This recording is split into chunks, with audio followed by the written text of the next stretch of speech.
Hello viewer users, Alex here, Viewer Guide, and today we're gonna talk about appealing render. That means your render needs to be beautiful. And I was doing some comparison, as you can see here, working on my night scene, rotating the sky, and seeing what direction would give me more appealing, more beautiful result. So I was going through this and I found that some topics that's been missing, and just because everyone in the industry they have a checklist of basic fundamentals, I thought I'm gonna do the same today and just put the things that in my opinion are one of the most important ones that can lead you to amazing results. And many users just miss them, they don't really know them, or maybe they forget about those. Okay, so appealing 3D render checklist. You guys, by the way, can add more stuff to this list. But first is one main light source. This is the most important thing.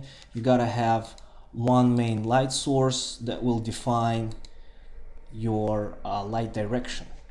So flat image can happen when you have two light sources and both of them have pretty much similar intensity multiplier, and then both lights they meet together and they cancel each other because they don't have contrast and they canceling each other's shadows.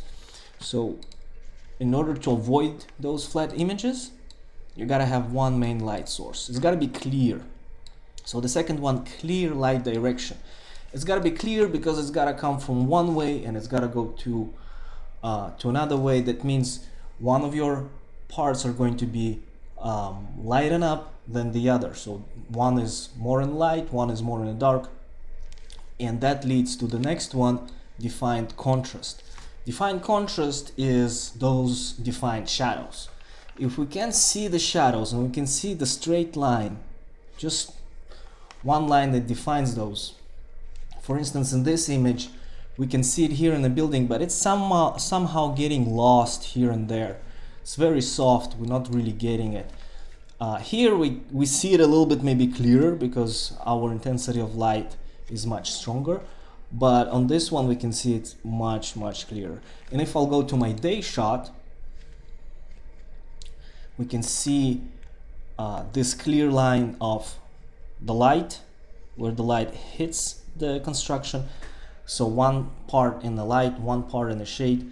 That's a clear defined line that you should guys look into. We're gonna go through some examples now and we're gonna look for this particular contrast.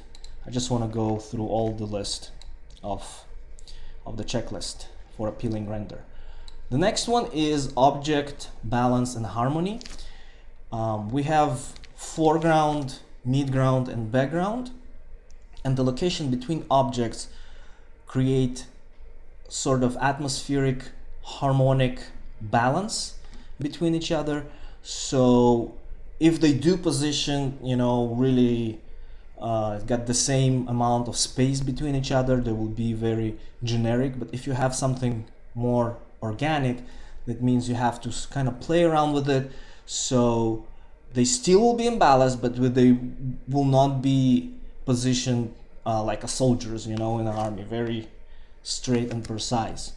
Okay, so I'm trying to avoid that. And I'm looking at the vegetation, I'm looking at the relation between the buildings, I'm looking at, you know, I have this building here which is big and heavy together with this boat, and kind of this tall building and this other heavy building, they kind of balance in it. Even though we have more empty spot here, the bridge and the rest of the buildings kind of filling up that missing part. And my foreground got really nice quality. As you can see here, the water got pretty sharp and good bump going on, and pretty good normal map that creates this aquatic effect of reflections. And we have people gathered in groups here and there, and we have plants gathered in group also, you know, here and there, but they all position in this relation of weight and color. And the last one is overexposure and underexposure. So if we take a look at those images, I did render them with Reinhardt, and this one I rendered with exponential, so you can see that exponential gave me really nice and soft shadows. Also this one was with exponential. However, both of the Reinhardts, even though it's got the same lighting, and I did lower the burn multiplier to about 0.3, 0.4, very low, I'm still getting those overexposed areas here and there. So this is something that I should look into and fix if I want to go with those versions. But in general, if you create a render, look at this render, got all those things that we were talking about. One main light source, clear light direction, defined shadows, we gotta have the contrast, object balance and harmony, how the colors work, how the combination and the relation of placement of object work in the scene, and of course overexposure and underexposure. Those are the main ones. And if we go and type in Google, actually Yahoo, exterior render, and go to the images, you can go and check out, kind of talk a little bit about those guys. So here, that's the first one that actually came out. We can see that it doesn't have really definition between the light and the dark. We don't know where, I mean, we know more or less that the sun is somewhere from left to right, but we don't get the shadows, we don't get the light flow. It's maybe a nice render to look at, but it doesn't have all of those photorealistic aspects of lighting that we were talking about. In compared to this one, which got more defined lines of contrast, and we can see clearly that the sun is coming left to right and it creates those nice shadows, so everything pretty much defined here. Let's take a look at this dusk shot. Even though the dusk shot doesn't have direct sun, but still on this wall we do have the definition between the dark and the light, and that's a clear line. This is what we're actually looking for. Same goes to that building, and we can see really nice defined lines on the car here. This sunbed also, we have the top which is very lit, and we have the side which is pretty dark, so we get this definition. Same here, maybe the background not the best, but we do have the definition of light. This one a little bit less. I mean, I wouldn't say they missed it. We still have the definition, but it's less present. If it would be a little bit more defined, like maybe this wall here with more lights, we will get the definition a little bit better. Yeah, this one doesn't have that, even though it's got a sun, but we can't really understand the direction of light. So we do kind of know that the sun is right to left according to the building shadows, but we don't know exactly if it's behind the camera, in front of the camera, and somehow the background does give us indication that the sun is actually coming from left to right. And again, this is a good example how render can get flat by not defining the direction of light. That's a nice image. I think it came from one of those challenges Ronan Beckerman was doing a couple of years ago. Again, here we do have this soft, nice illumination, but we know where the sun is, we know the reflections by seeing this in the building. And the play between the artificial lights and the natural lights, I'm thinking giving really good definition here, because we can see the dark parts and we can see the parts that have been lit inside. So it's not necessary that you have to use the sun in order to get the clear direction. You can also use artificial lights in order to give that contrast, but in general you do have to define it.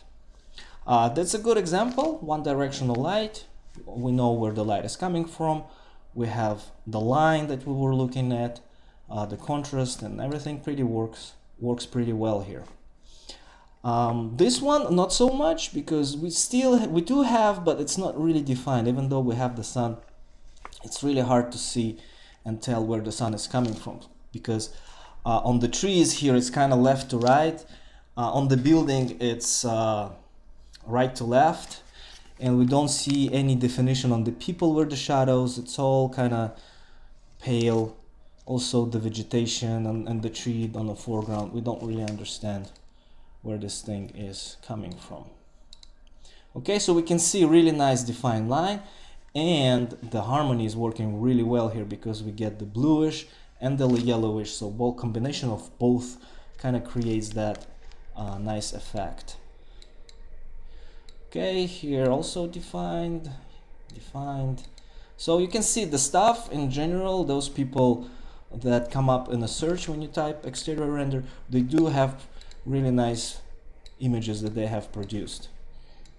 However, we can also see some failures like this one, for example. We don't get the defined line.